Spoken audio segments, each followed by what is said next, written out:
Hi everyone, and welcome to the very first episode of the E'Claire Makery Podcast.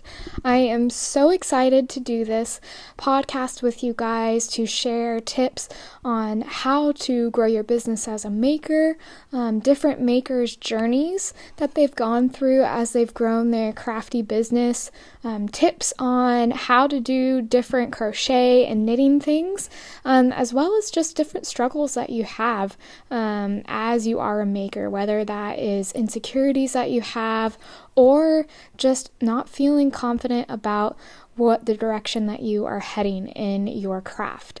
I am your host, Claire Goodale, and I am the maker and designer behind the crochet blog E'Claire Makery. And my goal in making is to help you guys have no fear in making at all, but to help you make the handmade items of your dreams that you've admired on Instagram or Pinterest, or if you have a friend that even makes stuff that you've always wanted to do.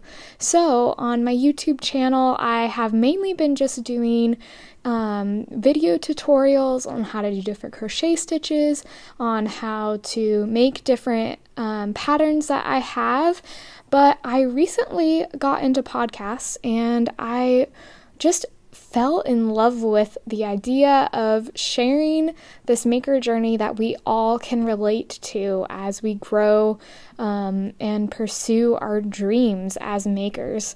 And I first got started listening to the podcast Serial, which was recommended by some people on Instagram, and I thought, why not try to do that for makers? Because I love the idea of just sharing and telling stories of the journey that we all go through. And so I took a poll on my Instagram to see if anyone would be interested at all in me doing a podcast.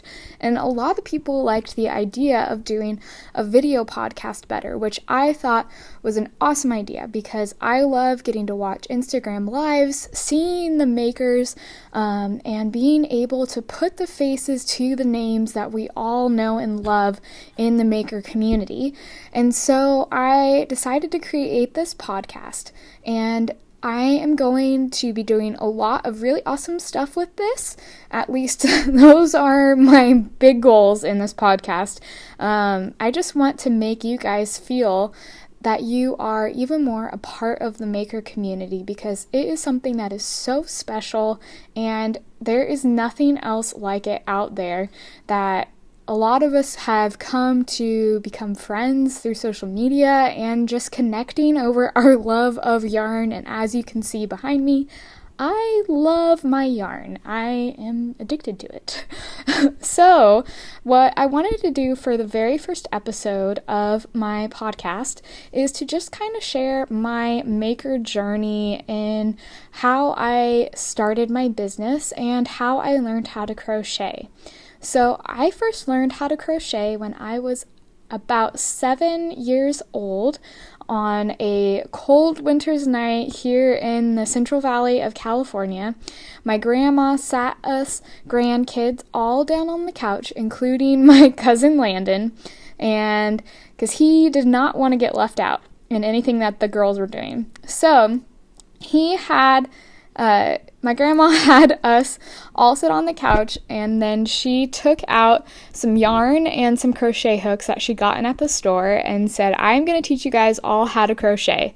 And we were all kind of like, I don't really know what that is, because we were really little. We didn't know what different things that you could do were in general. And so she started teaching us how to do the chain stitch, and as soon as I took that yarn and needle in my hand, I was completely hooked, pun totally intended. I, from that moment on, fell in love with all the things that you can do with yarn and a needle and a hook and just a lot of imagination. So I had my grandma and my mom teach me more of how to crochet, and they weren't huge crocheters, but they're like, sure, we'll try to teach you. And my mom got me a how to crochet book and she also got me a Learn How to Knit book because she had wanted to learn how to knit for a while, and I expressed some interest in it. So her and I learned together, and I fell in love with knitting too, and basically fell in love with anything that had to do with fiber, whether that was yarn or fabric, just anything that I could get my hands on and be involved with and be creative. I loved it. So I fell in love with knitting and crocheting. I taught myself how to make amigurumi because I loved the idea of getting to make crocheted toys. I mean, who doesn't love the idea of making plushies that you can cuddle with and say you've made also? So I got a crochet book that taught me how to make those, and my first one was so atrocious. It was so bad. It was a dog, and it was supposed to have a nice small round face, but I gave it like a super long oval shape. I don't even think you could tell it was a dog. You just knew it was something that had 4 legs and a body and a head and some long ears. But I decided, you know what? I am going to keep trying. I'm going to keep doing this and figure it out. So I continued to basically do crochet through this one book that I had. Don't even remember the name of it because it's been such a long time. But I decided, okay, I'll make a dog, then I'll make a duck, then a koala. And from that point on, I just continued to learn how to make plushies for myself. And I just fell in love with the idea of designing. I basically, from when I was 13, knew that I wanted to be a crochet or knit designer. I loved how people can make such beautiful and creative things through yarn and knitting and crocheting, and knew that I wanted to express my creativity and my imagination through crocheting and knitting. So I continued to develop my craft in both things, and I was really into video games when I was younger. Still am. My husband and I play Minecraft all the time. And I loved playing Lego Star Wars with my sister, and I thought, hey, why not try to make some Lego Star Wars dolls, because who wouldn't love a Lego Princess Leia? So my very first design was making a Lego Princess Leia doll, and of course then I had to make a Lego Han doll. I will try and find those so that I can show you guys in a later episode. I don't know where they are, but they turned out awesome, and I thought, hey, okay, I love this. Designing is awesome. And I just had a book that I wrote down all my chicken scratch in with all of the different patterns that I created. And I went on to create a Mario doll, and I think I created a couple different cakes that I turned into pincushions because I loved the idea of using different plushes that I had as pincushions so I could use my stuff all the time.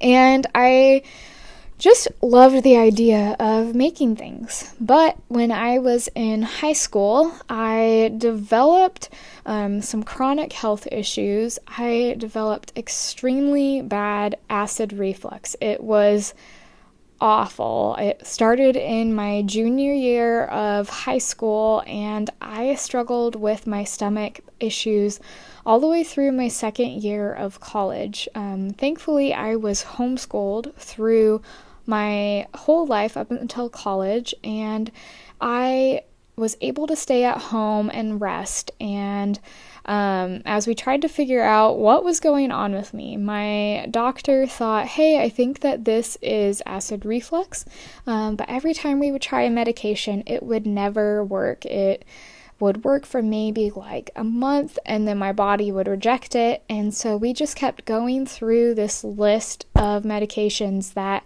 kids were allowed to take legally.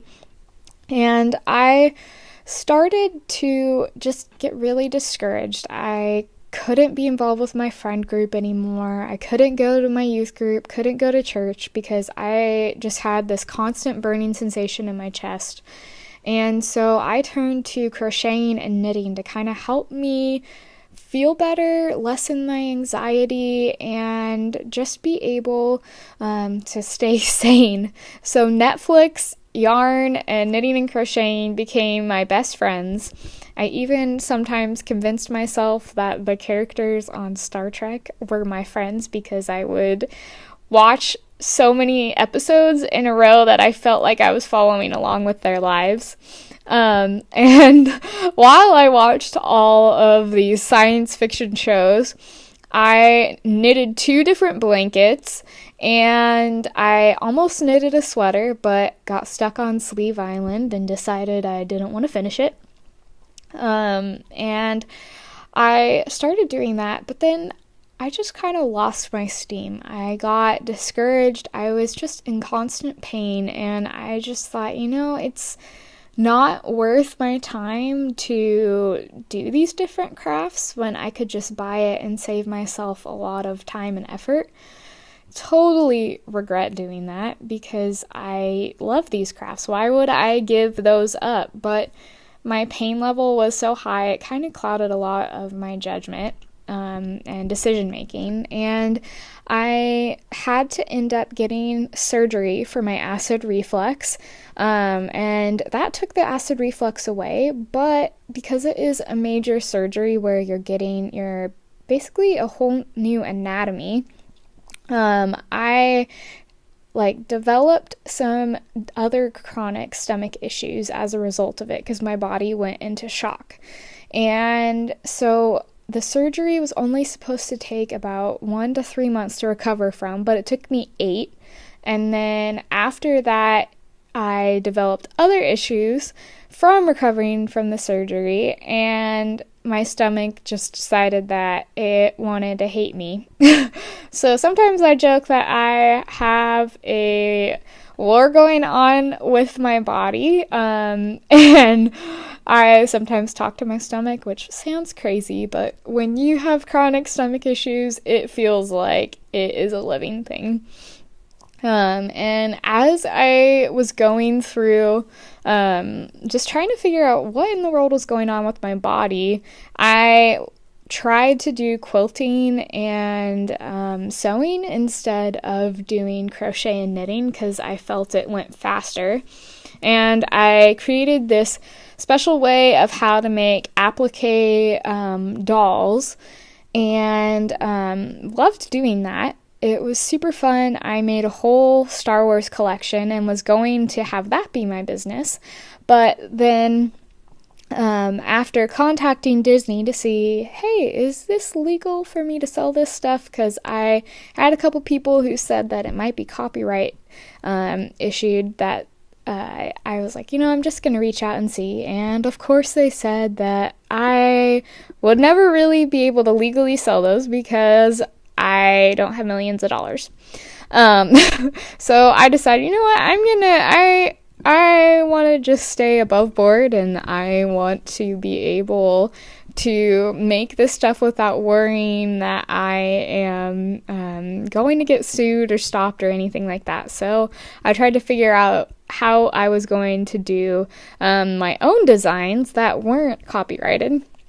But while I was in the midst of doing that, I once again lost my steam because I was going through all this chronic pain stuff, not knowing at all what I was going to do or what was going on with my body. I thought I was going to be an invalid for the rest of my life, that I would never get married, that I would never be able to complete my college degree, and that I would just be staying at home all the time, watching TV for the rest of my life.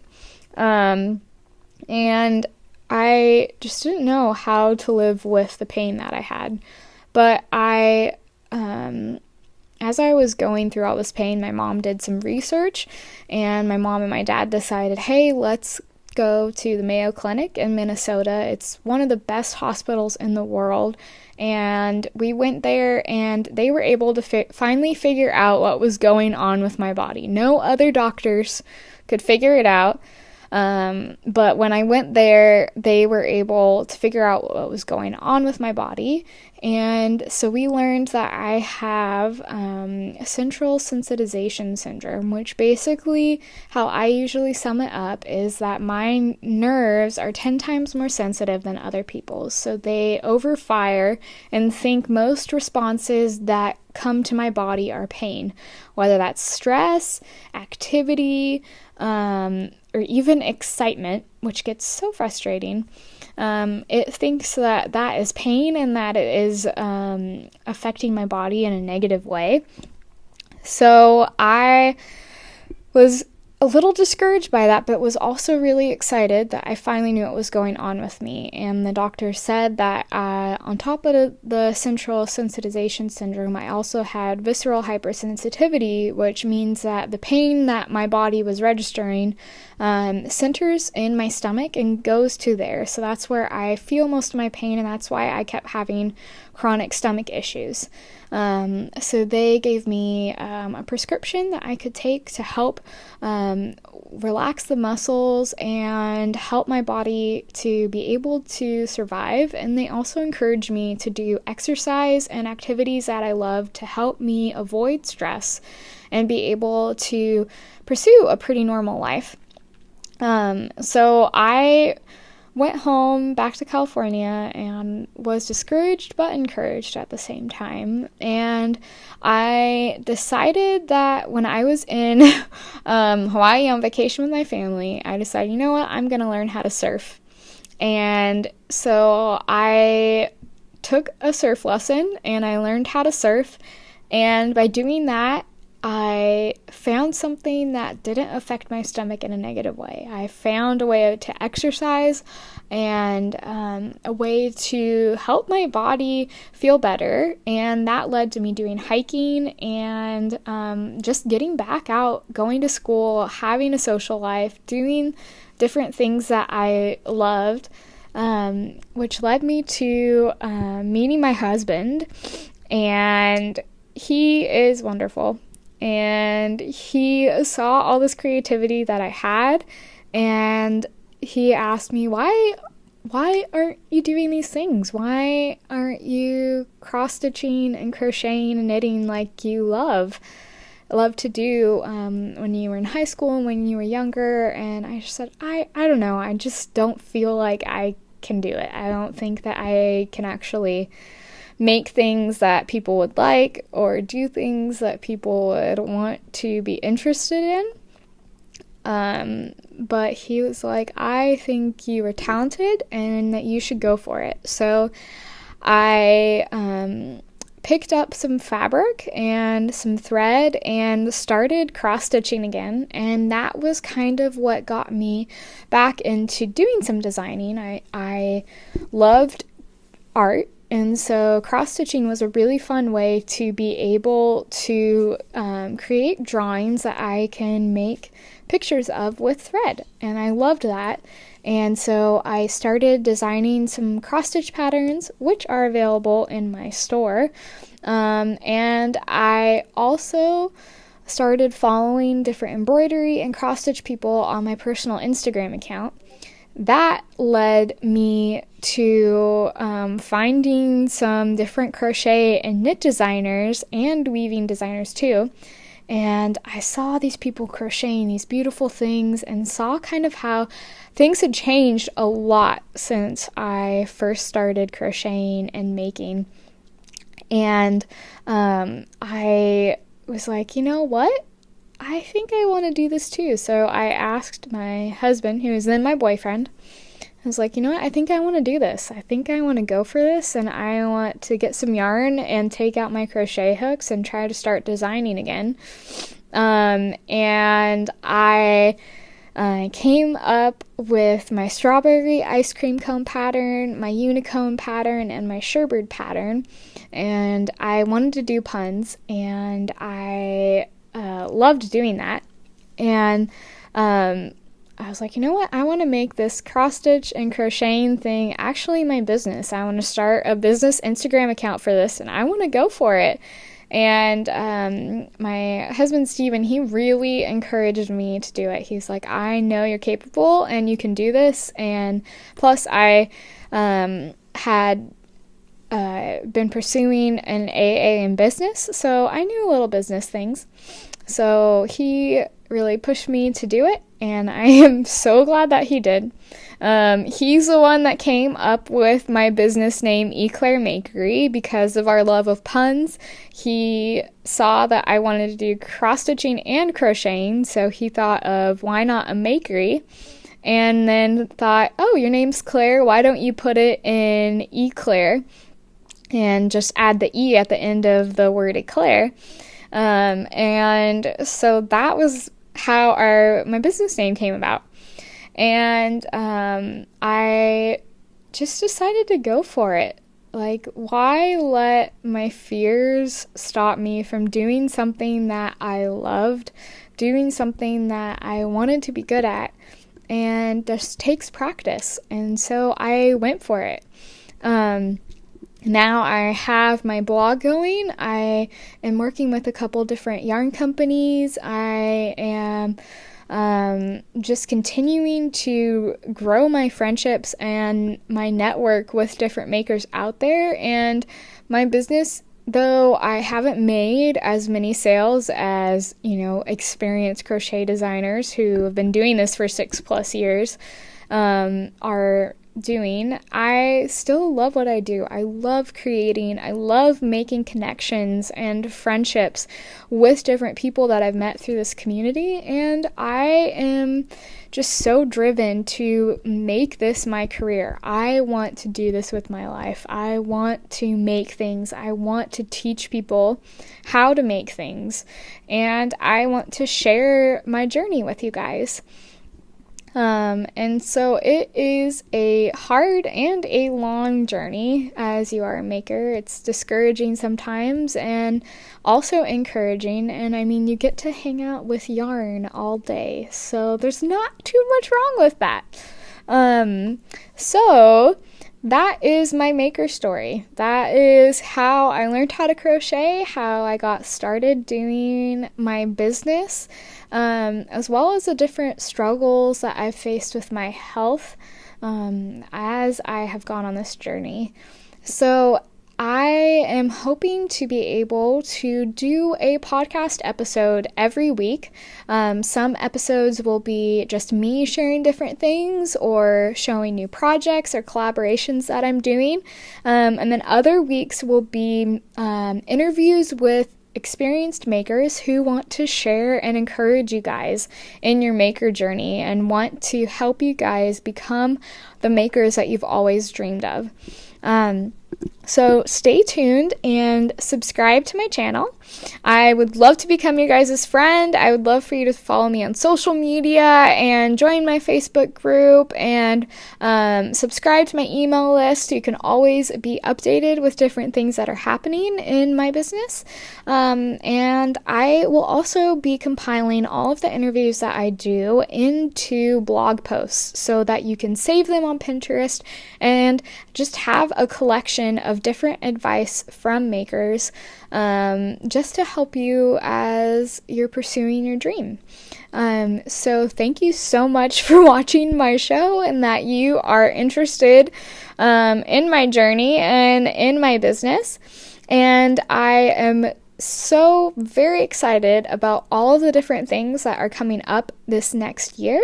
2019 is going to be awesome, and I know that you are going to do amazing things that you've never expected you could do. So always remember to just stay positive. Just know that every maker's journey is different and that we all have a different road, whether that is different things of how we've succeeded, or sometimes it just takes a super long time to get to the point that you've always wanted. It took me almost 10 years to start my business, and I knew I wanted to start it a very long time ago, but you can do it. You are a maker who's capable of amazing things. And I can't wait to encourage and share things with you to help you in this journey. So stay tuned for the very next episode, and I can't wait to get to know you as we continue this podcast. And always remember, have fun stitching. Bye, guys. Thank you so much for watching this video. Be sure to like it below if you enjoyed watching it, and hit the subscribe button if you never want to miss out a video from me. And also check out my other videos and tutorials on my channel. See you next time.